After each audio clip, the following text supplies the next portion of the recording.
Hello everyone, Will the Outlaw here, and today we're going to be taking a look at Transformers, crossovers, Star Wars, The Mandalorian, N1 Starfighter. One of the most storied IP collaborations returns with this figure based on the N1 Naboo Starfighter from The Mandalorian. The relationship between Star Wars and Transformers goes way back, but they have never really been considered the best of either. They were seen more as an oddity, with the designs leaning more towards the Star Wars designs and leaving the robot modes as an afterthought. Needless to say, based on how good Hasbro Takara has been with modern engineering, I really wanted to give this figure a shot. I really like the unique packaging this thing has. It's definitely more inspired by the Star Wars side of the collab, with the show labels dominating the space and the Transformers labels being in only a couple of spots. I especially love the weathered tech details all around the packaging. The figure is front and center, which makes it perfect for in-box displaying. Taking a look at the figure itself, and one thing is immediately apparent. This thing is not accurate to the on-screen model at all. Almost everything is different, most notably the coloring and surface details. That being said, I am so glad they decided to change things up. As much as I love the design of the show, the physical design of the figure works much better this way. Most of the time, translating something from a show leads to a loss in detail, but I'm so happy they decided to let the designers do their own thing with this figure. The surface details are done so well and are very diverse and crisp. The visible tech details really add depth and a true sense of the custom homemade factor the ship has in the show. As detailed as the top part of the ship is, the bottom is somewhat less detailed. However, it's not less impressive as there is zero robot kibble, and honestly, looking at the figure as a whole, it does a really great job at hiding the fact this is a Transformer. The Naboo Starfighter has always been one of my favorite designs since I saw it in action back in the Phantom Menace, and I absolutely love the update here. It's just so damn swooshable, and it's just so much fun to handle and play with. What makes the set even better are the accessories it comes with. I gotta tell you, it's very rare that the accessories make the alt mode just as fun and worth it as the bot mode.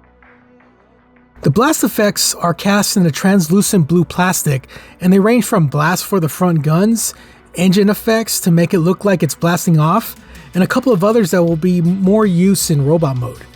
There is also a really cool flight stand that gives you a really nice display option. Transformation is really simple but fun. If you have ever transformed the Star Wars crossovers before, this should be immediately familiar. The modern engineering really gives it a sense of solidity and satisfaction that was really missing from previous Star Wars crossovers. I don't like the parts forming aspect, but I think I can forgive it due to what those parts do once removed. The robot Mando we get is way better than any Star Wars crossover figure we have ever got. The look and colors completely change from one mode to the other. Most of the tech details carries over, but more Mando details are revealed, with the lower torso sporting a brown pants look, including the belt buckles and pouches. The hands even keep the glove design from the actual show.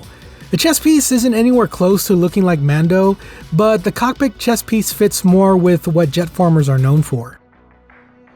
The head sculpt is a perfect recreation of Dinn Djarin's helmet, with a little more detail added to hit home the fact that this is a Cybertronian.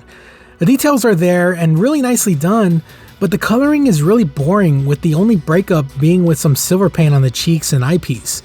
Maybe I wouldn't have minded so much if the paint had actually been put behind the head. Articulation is really good on this one. Ball jointed neck, shoulders that can go forward, back, in, and out. Unfortunately, these shoulder pieces get in the way of movement, but not as much as you would think. Bicep swivel, 90 elbows, wrist swivel. The waist swivel is a little too loose for my liking. Hips that can go forward, back, in and out. Thigh cut, more than 90 knees, and foot articulation with a slight ankle tilt. Dinn Djarin is known for being a really dynamic character, and this figure doesn't disappoint in that respect. The joints are tight and smooth, and despite the kibble on the back and shoulders, this figure can do pretty much anything the Mandalorian can do on the show. Okay, so when I said before that the accessories make both modes equally better, I was not lying.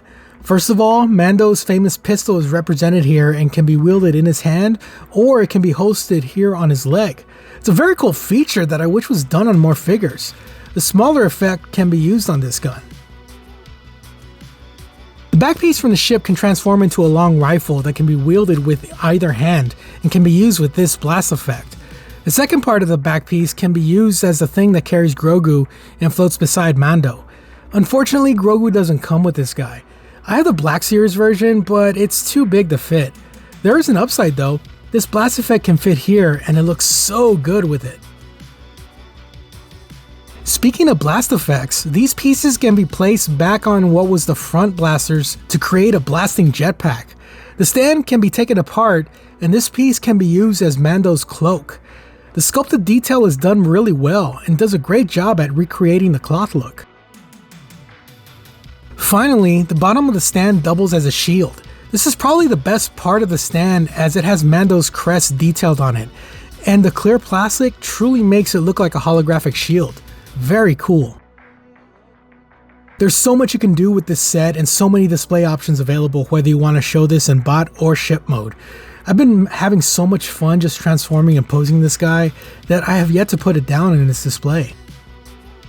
All in all, even though I don't really collect Star Wars figures, this thing goes perfectly with my small Mandalorian display. That being said, I think I will put it with my small Cybertron display. I mean, look at this. Doesn't it fit perfectly? I think so.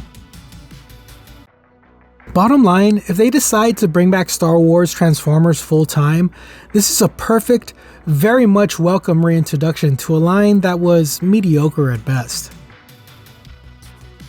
Well, that was my look at Transformers, Crossovers, Mandalorian, N1 Starfighter. Like, comment, subscribe, and I'll see y'all soon. Laters! Check out my Patreon for early access to my videos and shoutouts on future videos. Join up and let's talk toys.